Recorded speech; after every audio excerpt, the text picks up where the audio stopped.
Welcome to REDtalks. This is our videocast series that takes an in-depth look at the issues that matter most to Ontarians right now.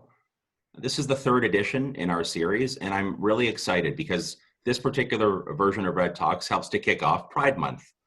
Because of the variety of subjects and issues that Pride brings to light, there will be a really interesting discussion that's going to take place between me today and our three very special guests. I'm really hoping that today's episode can focus on the economic impacts of COVID-19 on the LGBTQ2S small business, artistic, and entrepreneurial communities. Everybody here knows that Pride Month was born from riots that called for equality and inclusion. Now, Pride is a celebration of the incredible strides that have been made, but critically, it's also an important opportunity for reflection on the work that we still need to do. As an ally of Ontario's LGBTQ2S community, I know that we as a province need to do more and need to do better. We're witnessing firsthand how, while COVID-19 does not discriminate, the impacts are definitely felt disproportionately among those who are already marginalized and vulnerable here in Ontario. Many within our LGBTQ2S communities across this province have struggled prior to COVID-19. So we're here to listen and to learn about some of the lived experiences and what can be done. Today's panel, and I'm really excited about this, is going to bring a wide variety of perspective and experience in small business and entrepreneurialism within the community.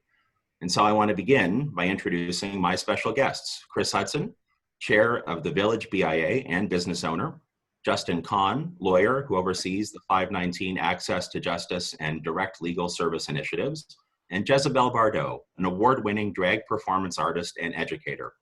I want to begin by thanking all of you for taking the time to join me this morning. Welcome to REDtalks and happy Pride. Thank you. Happy Pride. Happy Pride. So as I said in the introductory remarks, several communities across this province over the last 12 or 13 weeks. I mean, it feels like 12 or 13 months because the pandemic really has disrupted and consumed everything about our day-to-day lives. But of course, several communities have been impacted and impacted very, very badly by the pandemic. But I'm wondering if you can just, each of you in any particular order, start by talking to us today about what's the experience been in your particular sector, in your lives, within the ecosystem that you spend your day-to-day time. Chris, why don't we start with you?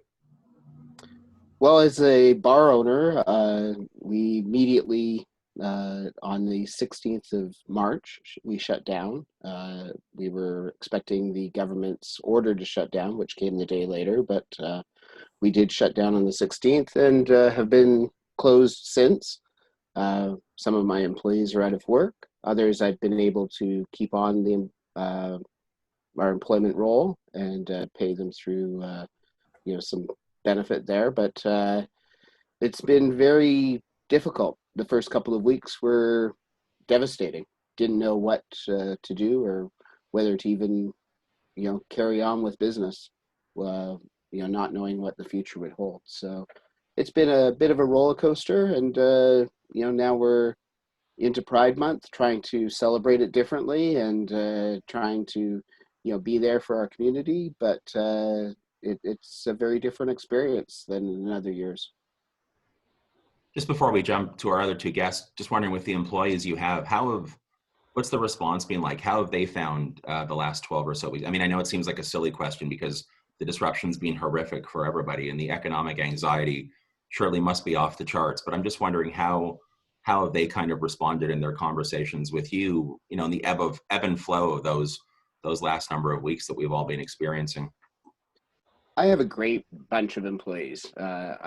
We employ 8 full-time people, some gig workers like DJs and drag queens, things like that.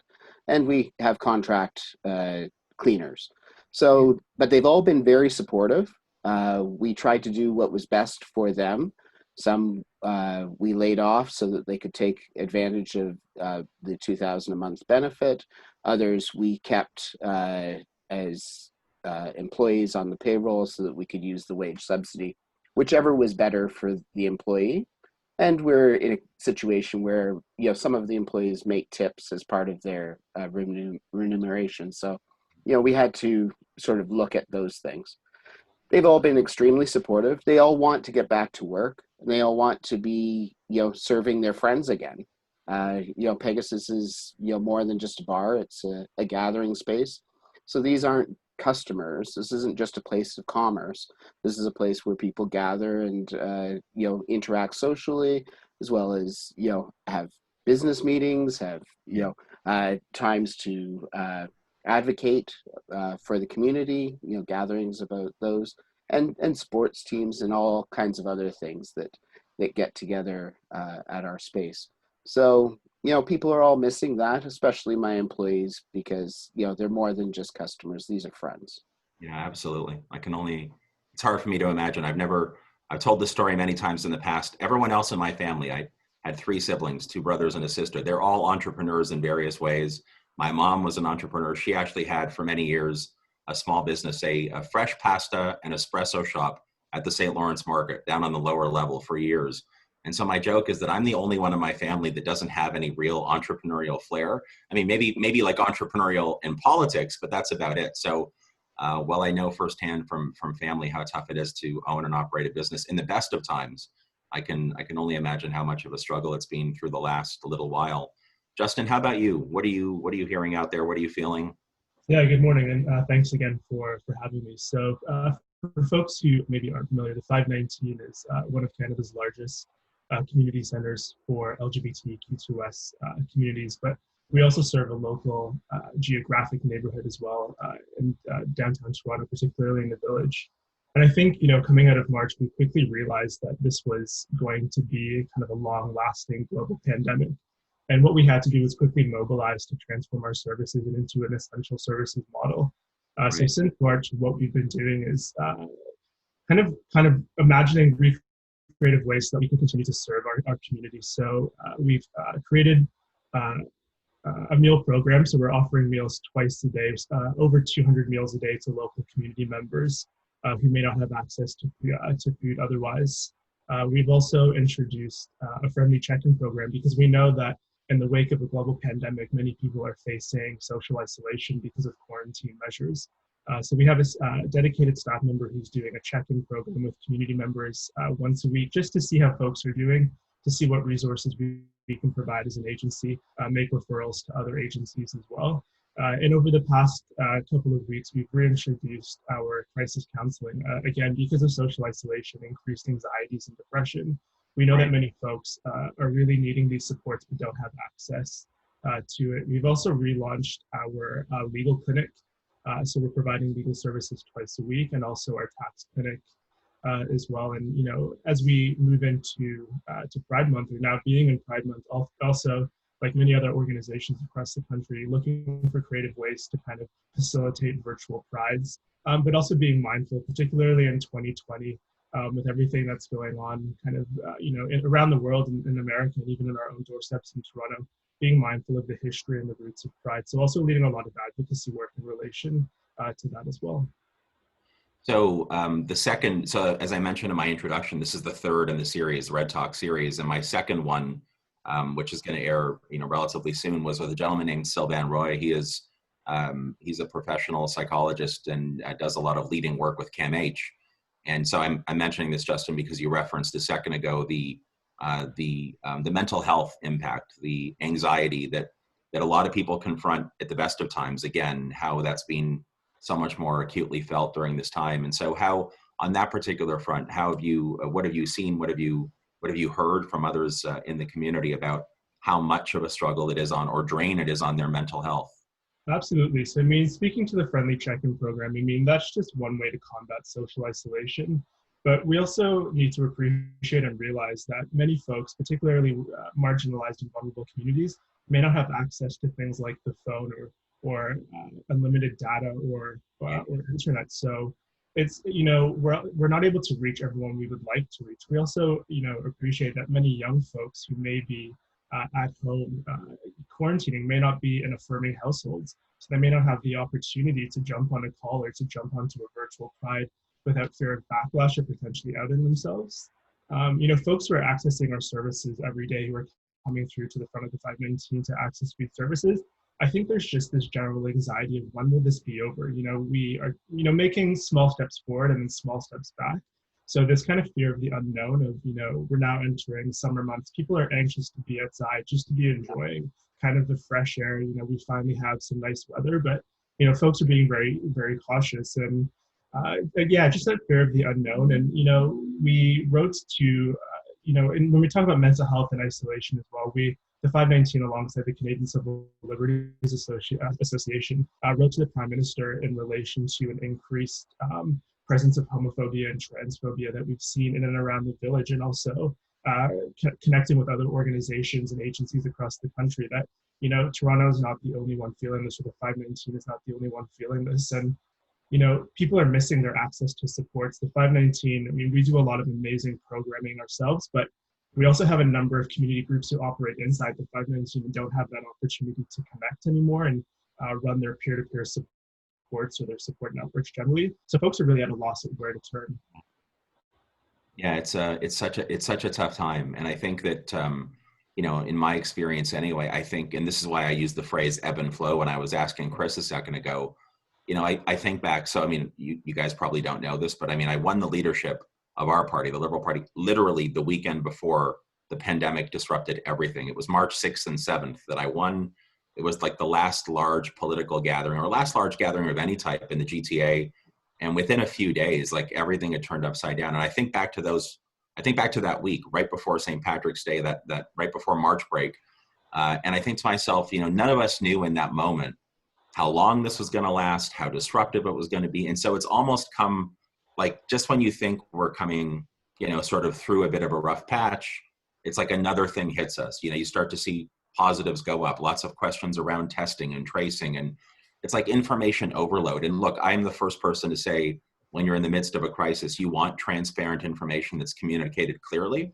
But I think the extent to which it's 24 hours a day kind of news coming at us in traditional channels, through community groups and organizations, through social media, it's just an awful lot for people to withstand, right? And to not know which way to turn, and to not know for sure when we're going to get to the other side of the pandemic and to some kind of new normal. So I can only imagine. Jason, how about you? What have you seen in the impacts directly in your life and in your surroundings and in the work that you do?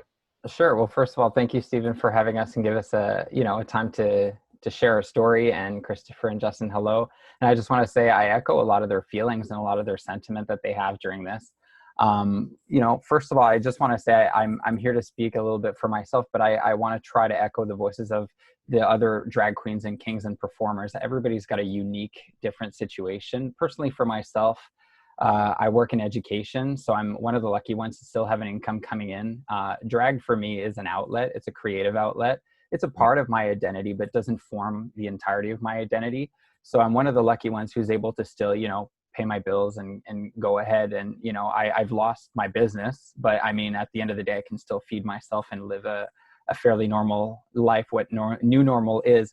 But what happens, I find, with a lot of the drag queens and kings, especially those who work full-time in drag or in their art, their relation to their character or their identity is also on shutdown. And oftentimes, I'm able to put that away because I become a character, and that's kind of, I don't live in that all the time. And I have to have two hats with the nature of my work. But I have friends who do drag full time, and that's how they put food on the table. And when you say, all right, well, your business is shut down, well, your identity is also shut down during this time. And these are the people that I've been kind of keeping tabs with a lot, seeing if they're okay. And, of course, leave it to the drag queens and the kings that were some of the most creative people out there. There's a trillion virtual drag shows, and I think it's really inspiring to see all the performers work together. And we always look for that silver lining and the positive aspect. But there's a lot of really hard work that's being done, and there's a lot of really hard moments and conversations that are having, such as this. And I was just calling my drag mother Divine last night, and we're talking about some of our friends that we know are not doing so well. So at a time where we want to help, and help out Black Lives Matter, at a time that we want to help out our friends that are struggling, we're feeling really stretched. And also, not just right now, but a lot of us have a lot of worries about what is there for us. Is there going to be a Pegasus for us to go and do drag bingo or to have our socials there? Is there going to be other establishments on the strips that are still going to be there to employ? And I see a lot of, there is an element of positivity with the virtual drag. There's some drag queens that used to not have any kind of stage time that are really flourishing in this virtual environment. I certainly am not one of those. And there's also a lot of entertainers that I know who had to go back home to mom and dad's. And for them, perhaps was not a safe space. And it's really hard for them to keep their brand and their identity alive and their business alive when the only kind of distance and safety they had was that time where they were at a bar performing. And, having conversations with friends, and I have friends on all political spectrums, and a lot of them were saying, well, it's just a bar. But for a lot of us in the LGBT community who oftentimes feel disconnected with perhaps our family or even our faith, not everybody in the LGBT community has a church to go to or whatever. These bars oftentimes become our churches. These are a place of where we go, we gather, we have a sense of community. And a lot of us rely on these chosen families. So for the drag community, the drag king community, the gendered performers, we're impacted very much so. And, we hope a lot of them are partnering up with local bars and trying to do virtual shows and hoping that we can come out of this virtually unscathed. But it's been very difficult. There's a lot of layers to this. Yeah, it certainly sounds like it for sure. So, I was saying a second ago, none of us knows for sure when this, let's say this aspect of the pandemic is going to come to some kind of end. Again, that goes back to the whole issue of the information overload. Again, we just don't know. We all hope and pray that there won't be a second wave and all that good stuff, and that the testing numbers will come up, and eventually we'll get the vaccination and all of those things. But so forgetting for a second that we don't know exactly when we're going to completely come out of the woods on this.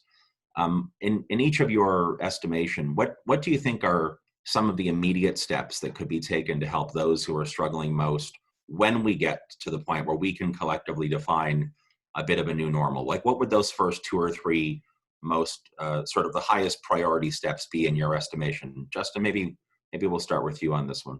Yeah, I think, back to the point that I made earlier, this fear of the unknown of when we'll be back to normal, whatever a new normal is. The 519, I don't think will be the same, for a while. For anyone who's visited the 519, it's a very busy building. There's always people coming in and out of our building, whether that's our community members, whether that's clients, whether that's just people who are curious to find out more about the 519. And I think, when we get back to that, it's really going to be about kind of reintroducing in-person kind of social supports, in-person legal clinics, in-person counseling. Because I think there's a lot of talk about kind of resparking the economy, but I think we need to, all members of government, across all parties, I think really need to focus on kind of social infrastructure, and that's just as important as part of any government strategy.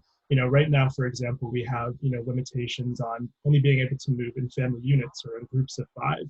But, to Jason's point or what I said earlier, for example, many folks who may be in quarantine or in isolation are being forced to move in non-affirming kind of, paths per se. So I think, reintroducing what in-person kind of counseling or services generally, kind of with public health measures in place, that we can really make sure that we're able to provide the kind of safe space, again, to Jason's point, and obviously to Christopher, these are more than just bars, right? These are safe spaces for people to gather. This is where people mobilize when we're thinking about activism, when we're thinking about doing advocacy work. We can, do all this planning for kind of, protesting or activism kind of virtually, but it's really kind of, I think, in person when we're together face to face where these most brilliant ideas come together. So, from the 519 perspective, we will continue to follow the direction of public health, of course, but we really want to shift that conversation to continue to talk about the economy, but also talk about social infrastructures and how we can bring people together in a safe way. Yeah, that's great. Chris, how about you? What do you think those first 2 or 3 prioritized steps would be in an ideal world? Well, I'll talk from a business standpoint. As a business owner, it's difficult right now to understand what is going to be required. And right now we're not hearing enough information about what the steps will be to reopen and what that's going to look like so that we can start preparing for it. We hear a lot about the pandemic and the effects of the pandemic and the stats of the pandemic, but we're not hearing what we're going to need to do. So, for us, preparation is something that's really important and will help us to get there so that we can then open, so that we can see people again. Like what kind of distancing is going to be necessary, what our numbers are going to be. Business people, we like to run numbers. We like to look at scenarios. We like to figure it out so that we can make the best path forward. And people don't think of this, but bars and retail and so on don't make the same kind of money they used to. The margins are very thin, so we don't want to put infrastructure in that isn't going to be useful, because it's just going to put us farther behind in debt, as it's all debt at this point for businesses. These things are not improvements to our business, they're just debt. So we want to do it right, and the best thing that we could have is better information, a clearer path, and that will help us get there. Yeah, for sure, Chris. I know that you were appearing at the Ontario Legislature's Standing Committee on the Economy and Financial Affairs. SCAFIA is the acronym that it goes by. I believe that was yesterday, if I'm not mistaken, right? You were appearing. Yes. So I had a chance to actually take a quick look at some of the comments that you made while you appeared at committee.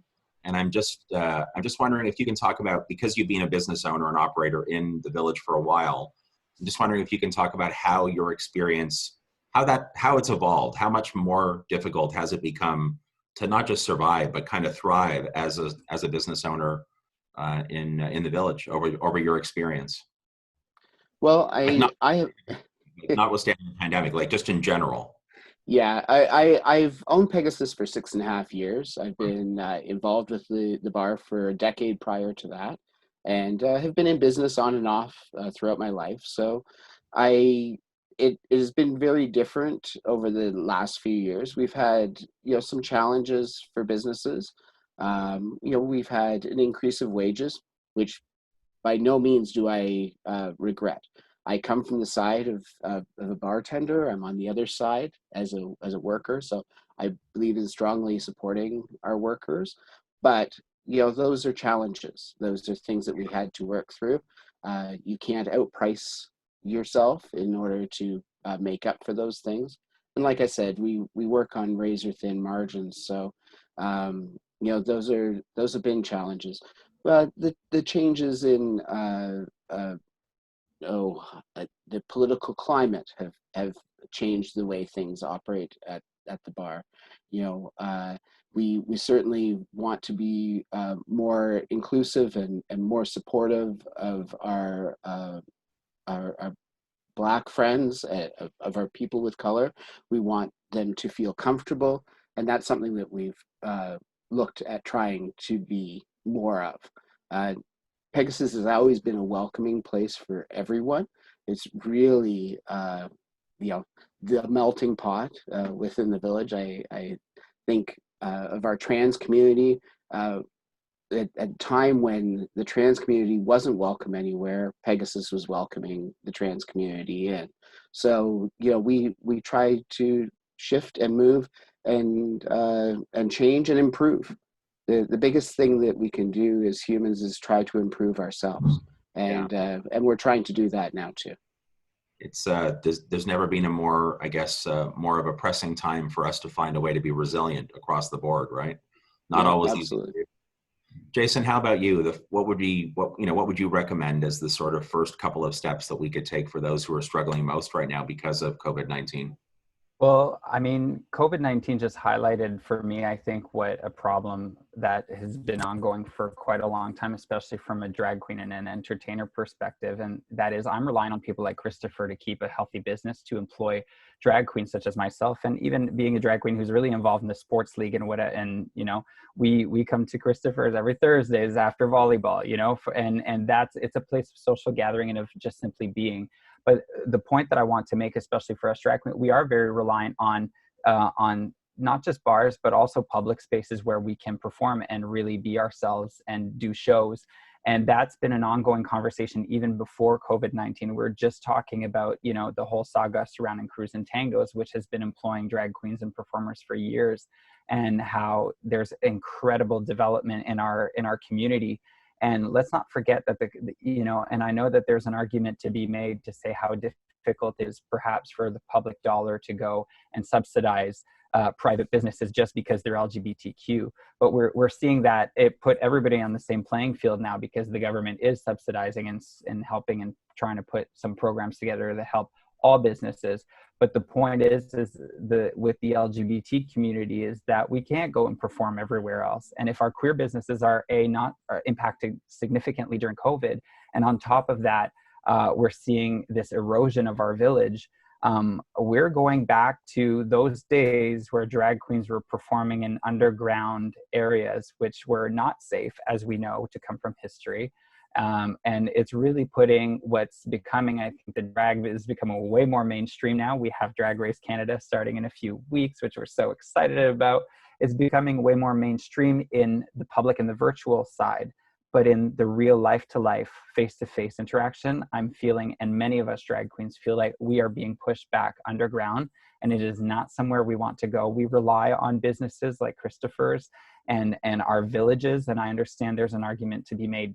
Do we still need a village? Because it is so more mainstream and we can go in various places. But as also Justin said, we have been seeing a tremendous amount of increase in terms of homophobia, transphobia in our village. And it's not everybody. I'm comfortable going to anywhere in Toronto in half drag or full drag to go and do a show. I'm lucky that way. But a lot of my trans friends, my friends of color, and even other people who do not have that kind of confidence or ability to do so. They don't have a car to get there. They have to take public transit or a taxi or Uber or whatever.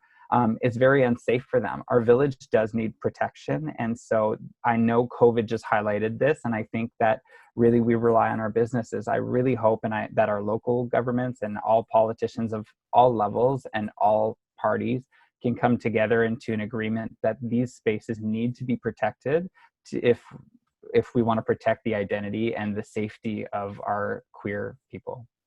Right.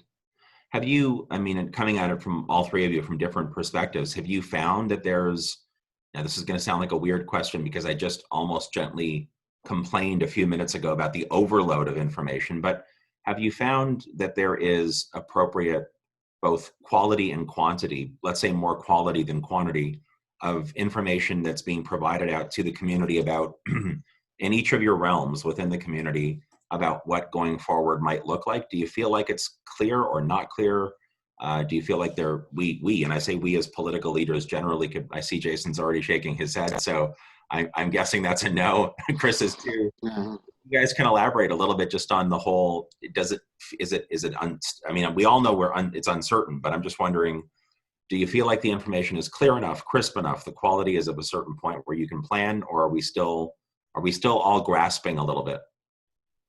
And so I think sorry, Christopher. No, please go ahead, Justin.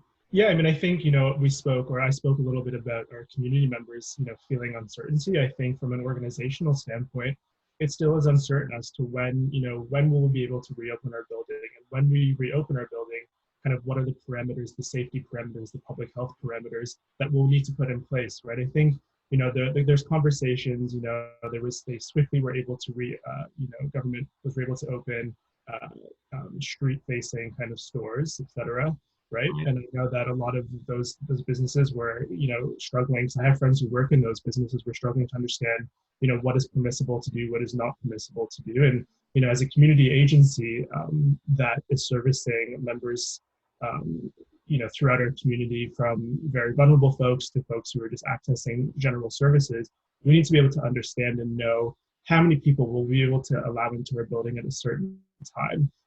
How many is it going to have to be by appointment only? And, what is that going to look like? And I think, even when we're, talking about, Pride at the moment, and I think it was Jason who mentioned, public spaces, if, we're doing many virtual events to celebrate Pride Month, but would there ever be a creative way where we could bring people in person together with social distancing? I mean, We've all seen that kind of on the news. Trinity Bellwood's introduced those circles, those Yeah. social distancing circles. Is there a way that, any way possible, that we can bring people together? Because if we are making slow steps forward, but also then steps back, the social isolation. And again, I'm there again with the mental health, is people need to be in person, particularly those most vulnerable.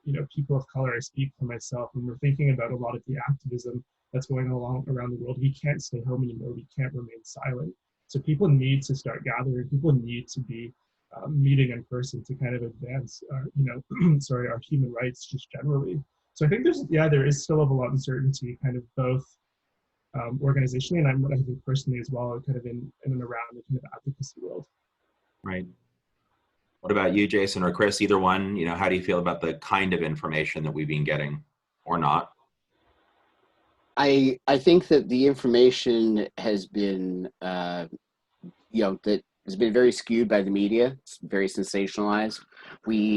That has been the majority of what we get. We aren't getting, like the stuff I said about the things that we need to know about reopening, but we're also not getting good information about programs and longevity of programs. I've applied for some programs to try to help us out with business, with wage subsidy and things like that. But how long these are going to go on for, what's going to be covered, will the CRA program, the rent assistance program for commercial tenants, will that be extended? These things are all important to know for us as we're trying to plan for an unknown future at this point. So those things are difficult, but then those things, to Jason's point, spill back to our customers. They are also in that same loop of not knowing, what the future holds, and we aren't able to communicate anything to them at this point about reopening, just that we want to. Of course, Jason. When I was sort of going through the preface part of that question, you were already kind of shaking your head. So how are you feeling about the quality and the type of information that we're all getting right now? It's interesting. I see it from two sides, because I do work in education as well. So being somebody who, I worked as a teacher, a vice principal, and now I'm at the board helping the schools reopen. I'll speak about my drag, but it's just the information sharing every 2 minutes, and not, rightfully so. I mean, we're in a dynamic never seen before time, and information changes very quickly. And the media also plays a part into skewing what we see first in terms of information as well. And oftentimes it's not exactly what we're looking for or what we need to hear. A lot of the performers who were gig workers and folks who were relying on that had so many questions at the beginning, and there's such long waiting times that they really relied on other, some of the bars were able to find a little bit of money and just give it to the performers until they could wait for a check or some sort of support. Information was scarce at the beginning, and it really caused a panic. And I think that there was mental health and anxiety and all those symptoms, and, kind of came out and are still coming out and are still kind of harvesting in this time of unknown. There's definitely a big spike right at the beginning of March, because everybody was floor came out from under them. And again, the information that we get, we're so reliant on businesses, and a lot of the performers and drag queens are saying, look at the progress that we've seen, that we've been making, with drag being popularized and people making a little bit more money. A lot of people are able to live that way. And now we're being pushed back to a corner where, we're all fighting for the same dollar, and people are going to start undercutting each other, and wages of drag queens just drop tremendously, and bars who have been struggling. I mean, and no shame to Chris or any of the business owners, but once we reopen, I mean, people are going to have an appetite to go out, but places are going to be busy. Will they have that kind of money to pay for entertainers? It's a lot of unknowns for us. So we're hoping to get some clear information. And again, like I said, we're relying on those, not just bars, but public spaces. Are we going to be able to have, shows at the Quad, at the 519, like we had at Pride? Those are amazing spaces for us to be, but will they be even able to afford to staff them and to get events going? Right. So, I mean, let's take a quick jump into the whole. Obviously, this is Pride Month, and so this year, obviously, it's not going to be an in-person Pride celebration. I mean, how does that feel to all of you? And what's that? I mean, I know there's tons of creativity and innovation. I know a lot of it's going to be virtual. Obviously, it's not, and that's all for good reason. And it's the right way to go for now because of public health. It needs to be preserved across the board. But just talk to me a little bit about how it's going to feel to not be able to celebrate Pride in person as a community, and how people will, how you feel about it, how those around you will feel about it. How much of a struggle is that on every level? Chris, how about you? Well, this will be the first Pride I'm not working in some 20 years, but I don't get to participate, so that isn't nice. It's going to feel not so great. I don't think that any of us are going to feel great about it. I'm really glad that there are programs and things that are going to happen virtually and try to connect people, but it's not the same. I mean, we're here looking at each other through our computers, and it feels very distant. It doesn't feel close. Pride is all about coming together, celebrating who we are together as one big group, and all of our diversity that we are. But we're one big group that has, a common feel, a common goal in many ways to see positive change in our world, so that we can all belong and all have a spot. So that's going to be missing. That coming together, that feeling of community, the hugs. I'm going to miss the hugs the most.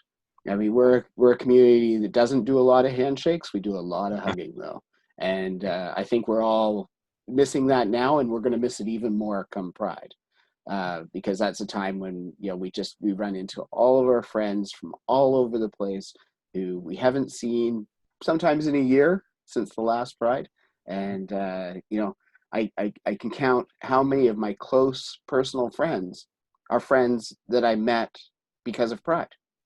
That's when we met each other. So it's going to be a not so great feeling, and I hope that some of the virtual things will help take that sting out of it a bit. Jason, how about you? What are your thoughts about this year's Pride, the way that it's going to have to occur?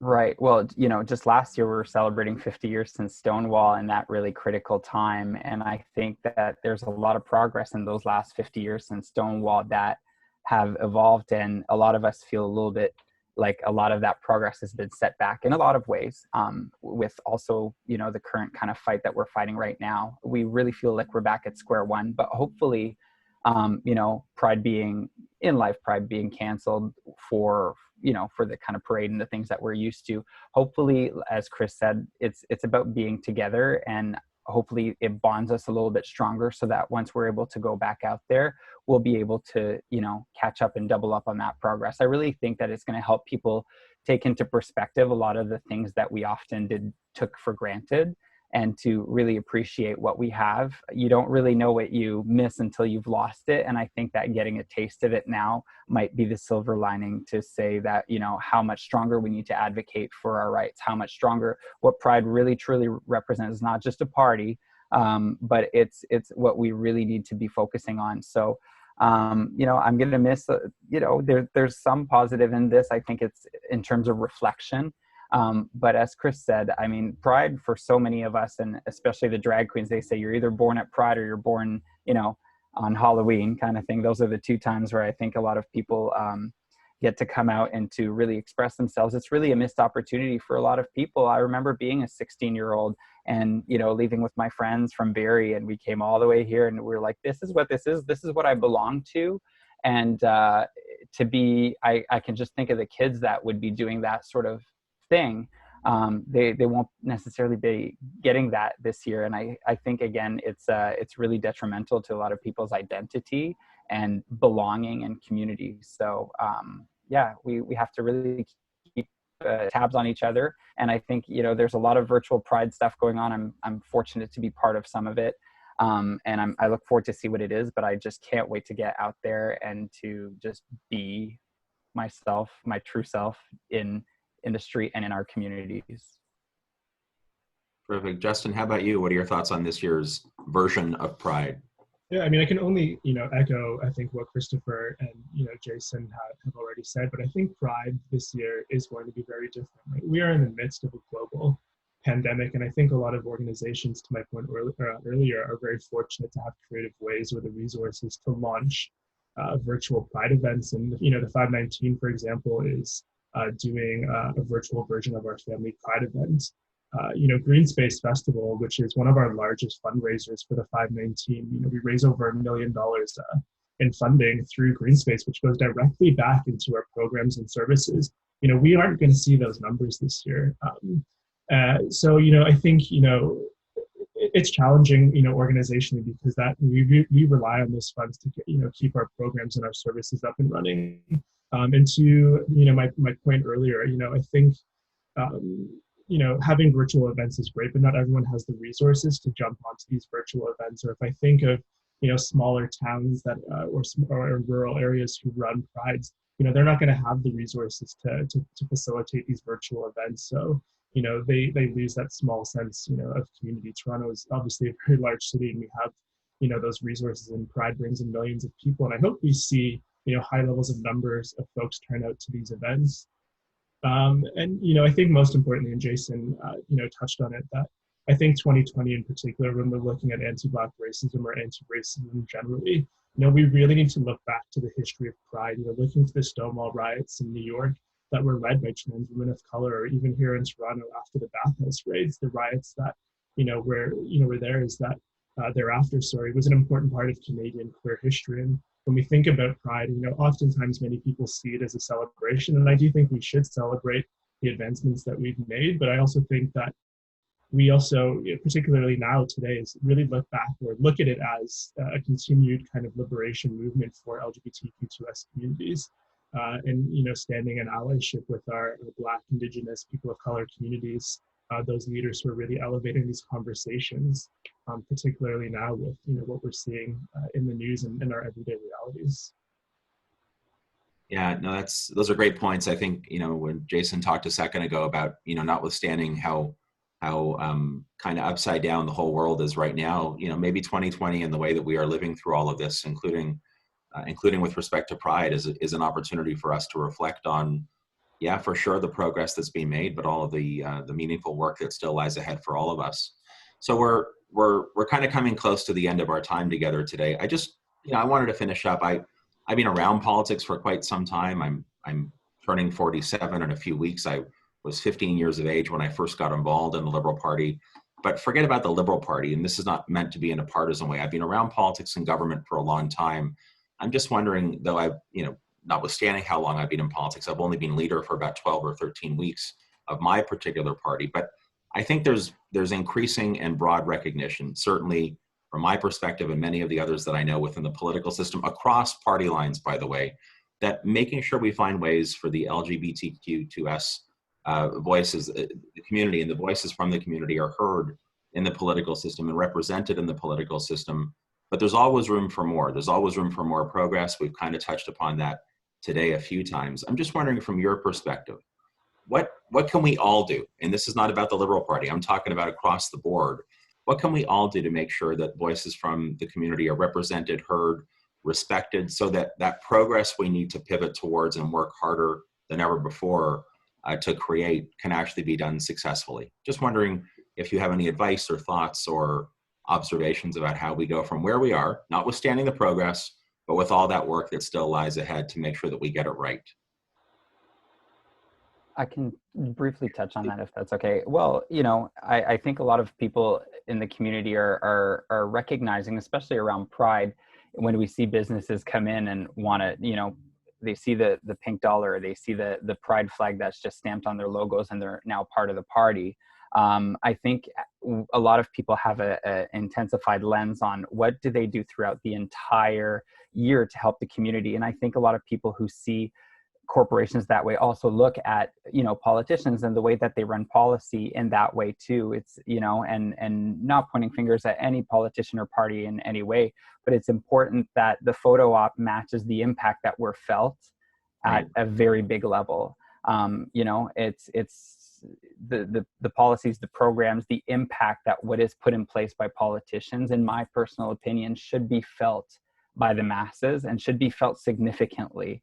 And so it's one thing to be part of a photo shot or a photo op, or to really be part of the community in a very visible way. But I want to see it personally for myself as a drag queen and as an educator on a very real level, and at a very, that's going to impact my life on a day-to-day or to a month basis. You know what I mean? That's the way that I would hope to see politicians really engage with the community in that way. That's helpful. I mean, I will say, and I don't think this will come as a surprise to any of you, as a politician, we are attracted to photo ops. It's one of those things. It's a hazard of the business, but I get your point. And Jason, I think you're right. It's got to be, the photo ops are good, making sure that awareness is raised and people see the support and being allies in all of this, but it's got to be backed up with something far more tangible and meaningful, because, photo ops disappear pretty quickly. It's what's still there when the photo op is done that endures and is supposed to help create that progress. Justin, how about you? How do you think we do this better? Yeah, I mean, I think, Stephen, I think conversations like this, are important. I can, only speak to myself. I'm a cisgendered male.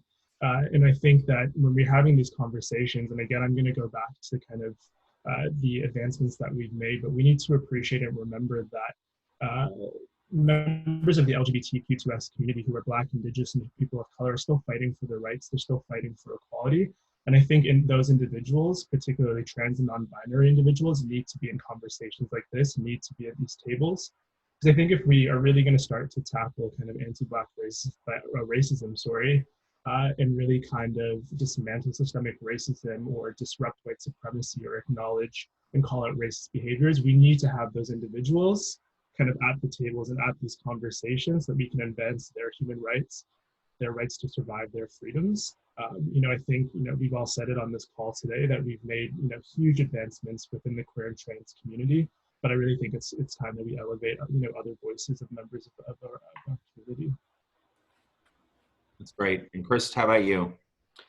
Well, I think, parties have policy on how they deal with the LGBTQ community. They speak on it. They speak on anti-racism and so on. But I think it's also important that individual members of that party speak out. Right. They represent small areas, and it matters to those areas specifically that their leadership is standing up for them, whether it's for the LGBTQ community or whether it's against racism or whatever the issue is that they're all tied to our community, that those individuals speak up as well as their parties. We were very happy to have the parties speak out and support us, but sometimes the young people in those areas need to hear from their leaders directly and need to know that in their area they have some support, and it's not all here in Toronto. I came to Toronto 22 years ago because where I was, there wasn't support, and I found my sense of community. But leaders can help create a sense of community at this time by speaking out and showing their support for the LGBTQ community, showing their support for anti-racism movement. That's very important right now. That's fantastic. I really appreciate those final, I guess, comments from each of you. I think this has been great, and I'm really delighted that you all were able to take the time to join me in conversation today for this REDtalks episode. It's been such a crazy time over the last 12 or 13 weeks. And I know that the community has come through so much, and we talked a little bit about resilience earlier in our conversation. I think that's so critically important. And I just wanted to say again, thank you, because you took the time. Thank you for being such strong leaders in the community. I want you to know you can count on me to be an advocate and an ally going forward. I hope we can keep this conversation going. And most of all, while you're all staying safe and healthy, while we're all staying safe and healthy, I want to wish you happy Pride.